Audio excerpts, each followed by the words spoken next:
Hi, welcome back to On the Level Leadership. My name is Tammy. I'm a leadership and career coach, and I'm here to help you be the best leader you can be so that you can grow in your career. I spent 18 years of my career as a leader and executive within the federal government of Canada. And in that bureaucratic environment, I learned a few things on how to lead even within a bureaucracy that I want to share with you today.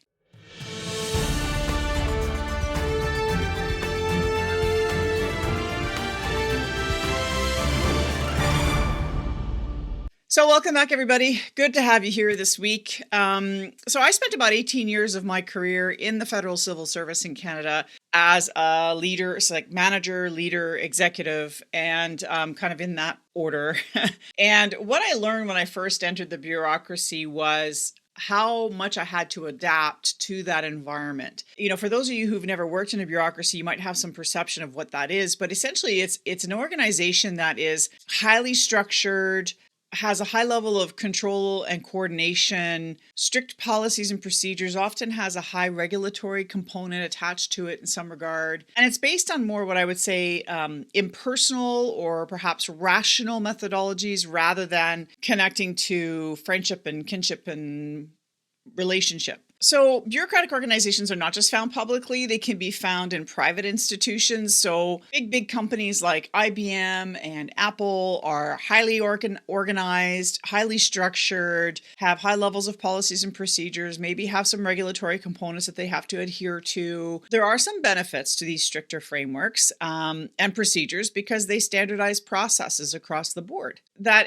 enabling of clarity of roles and responsibilities can actually make for a very stable work environment because everybody knows what their job is. So there's really three things that as a leader in an organization like the Government of Canada that I struggled with. The first thing was the lack of creativity and innovation or the ability to create and innovate. So although it's a core competency of leadership to, allow for innovation, to promote innovation and creativity, it's kind of an awkward dynamic because although it's a core competency of our leadership in the Government of Canada, the reality is that by definition, bureaucracies don't allow for this. They don't allow for it because it's all about risk aversion and controlling risk. And when you control risk, then you cannot be innovative because innovation, by its very definition, means that you're willing to assume some risk. So senior leaders will often find themselves very frustrated, but yet unwilling to shake the boat when it comes to innovation and creating change. The other item that I really struggled with was that I always seemed to be mired in HR processes because we had a high level of turnover where the morale was maybe low,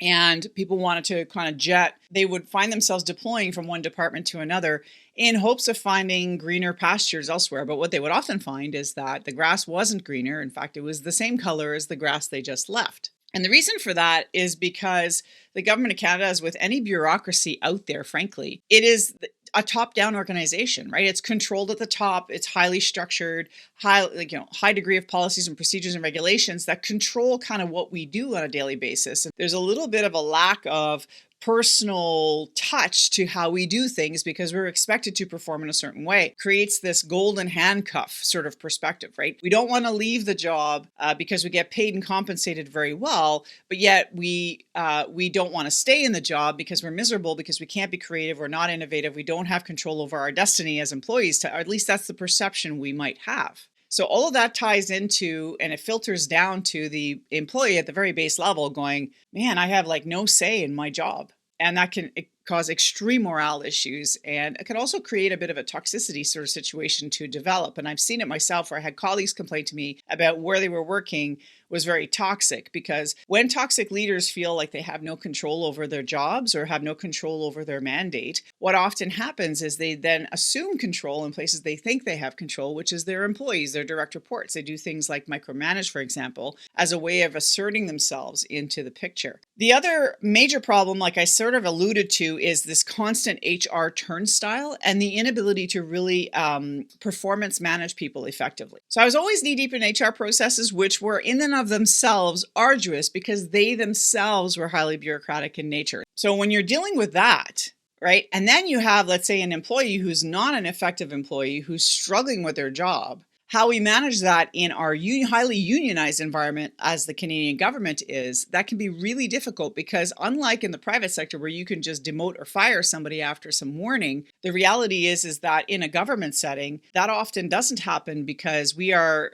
constrained by certain union requirements about how we're going to allow and enable the employee to grow, be supported. They're put on performance agreements or action plans, and then we deal with it that way. And it can create more of a burden for the manager or the leader having to oversee that employee who maybe is less effective. And then you have a resource that really isn't providing you support. So these are kind of some of the big picture issues that I noticed as a leader and manager in the government that I had to sort of find ways of overcoming. So what do you do if you're a leader or an executive in a government setting and you're trying to figure out how to lead effectively? Again, go back to leadership competencies that your organization have espoused and make sure that your activities align with that. And if your values don't align with that, then I'm going to question whether you still need to be working there. But if you decide to remain in the government, what I found helpful for me in my 18-year tenure there was that you need to get really clear about what you and your team can do or cannot do. So what does this mean? It means that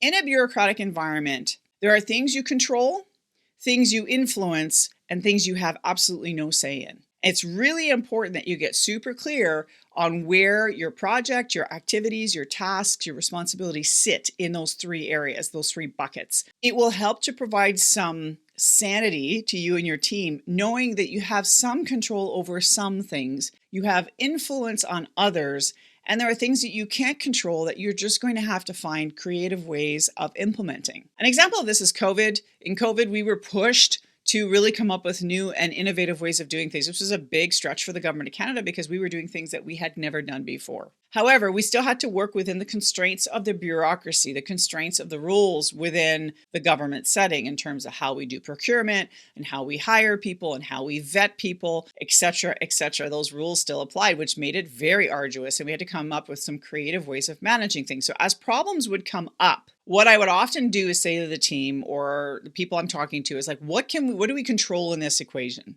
If we could come up with something that we knew we can control, then we would use that as our lever to allow us to be creative and innovative in how we promoted or came up with a solution to a problem. Where we had influence, okay, what governance tables do we need to go to help influence either the decision or the request for the activity that we're being asked to do that maybe isn't reasonable? How do we influence our senior leadership to maybe shift their perspective? How do we influence them to change their mind about how to approach things? Or maybe in how it's implemented, we can maybe influence how we solve the problem. Maybe the problem doesn't go away. Maybe the direction stays the same, but how we approach the problem could be influenced by your team. So again, understand what you influence based on your knowledge, your experience, the science, the data, whatever. And lastly, for those things that you don't control, it's kind of the same as life in general. If you don't control somebody else's perspective, then you can't possibly try to change it. So my perspective is,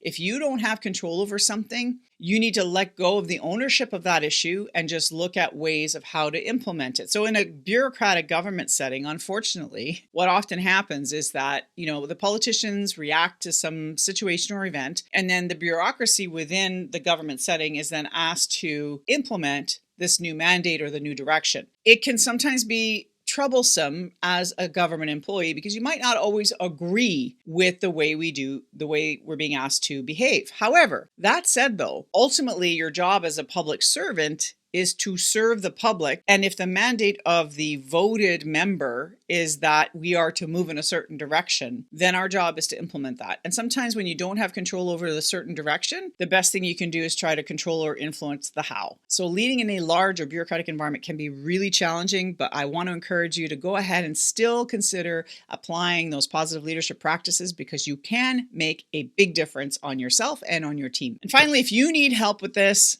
I have a lot of experience working in these kinds of environments. So if you are a new leader or a new executive or even a seasoned executive and you're struggling to find a way to work within this environment, feel free to reach out to me. There are links down below where we can have a conversation to see how I might be able to help you out. And if you're worried that you don't get your message across because you're afraid of public speaking, I do have a course that I'm putting together for this. It will be launched in May, and there will be a link down below to the sales page if this is something you're interested in, because this inaugural course will be limited to 20 people. It'll be time limited, and it's going to be over 5 weeks. It'll be like a 5-week intensive, and there are 4 group coaching sessions in that to help you along. I want to move people from being super afraid to speak in public to presenting and being a little more comfortable in their skills. Thanks again for being here this week. I do appreciate you being here. If you watch this on YouTube, feel free to subscribe. And if you're listening via podcast, make sure you follow this podcast, because I am here every week sharing leadership and career growth advice and information. Until next week, be safe, and I'll see you next time.